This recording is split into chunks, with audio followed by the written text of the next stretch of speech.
Moi, je m'appelle Alexandra Bock et le nom de mon entreprise, c'est Onivino Vin et Spiritueux. Mon nom est Ayman Saifi et le nom de notre entreprise est Aspice Affair. Avec des réseaux sociaux, mais aussi on travaille beaucoup avec toutes les options sur MailChimp. Donc, on essaie vraiment de comprendre comment mieux envoyer des campagnes, à qui qu'on parle, de faire un gros effort pour engager avec notre clientèle sur des plateformes, digital platforms. Et on a utilisé une méthode plus personnalisée. Donc, avec chaque commande qui part d'ici, on a envoyé une lettre personnalisée à chaque consommateur qui lui renvoie sur le site web, qui lui renvoie sur les réseaux sociaux. Puis de ce côté-là, on a créé un lien vraiment personnalisé et pas juste un lien sec qui, à travers un ordinateur, à travers un téléphone mobile ou intelligent.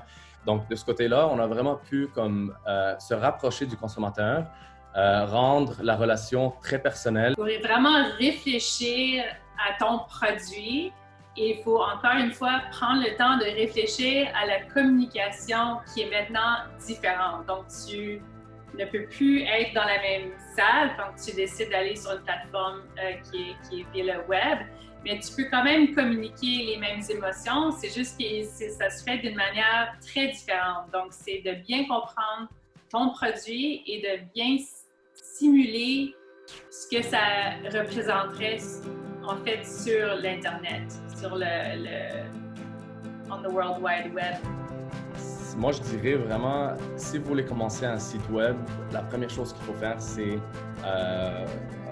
master your product. Donc, il faut tout d'abord savoir que le web, c'est un monde qui est aussi facile que aussi difficile.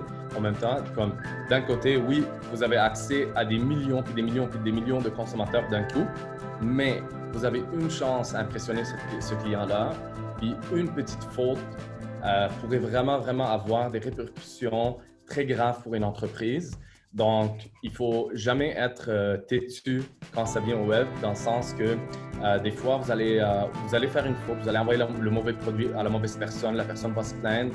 Puis souvent, on prend ça à cœur parce que c'est notre entreprise, puis on est des petites entreprises, donc chaque sous compte, puis chaque retour, c'est de l'argent perdu pour nous. Les gens favorisent ça de plus en plus. Et le web a permis à beaucoup de compagnies locales à exposer leurs produits qui n'avaient pas cette chance avant parce que le monde des achats était comme contrôlé par quelques chaînes de magasins. Et ces chaînes-là, c'est eux qui faisaient le choix pour le consommateur. Tandis que maintenant, c'est le consommateur qui fait le choix pour lui-même. Puis ça a un impact vraiment immense, je pense, sur les habitudes d'achat parce que une fois qu'il a découvert des beaux produits, des produits qu'il aime, même s'ils ne sont pas disponibles chez son magasin préféré, bien, il va retourner sur le web pour les acheter, puis il va essayer de découvrir d'autres qui sont similaires, qui vont rajouter de la valeur dans sa vie quotidienne. Et c'est sûr que le monde change très rapidement, puis je pense que ça a mis plus de temps dans la poche des consommateurs. Je trouve que les achats maintenant, ils sont plus ciblés, ils sont plus simples. Tu fais ton shopping vraiment sur ce que tu veux.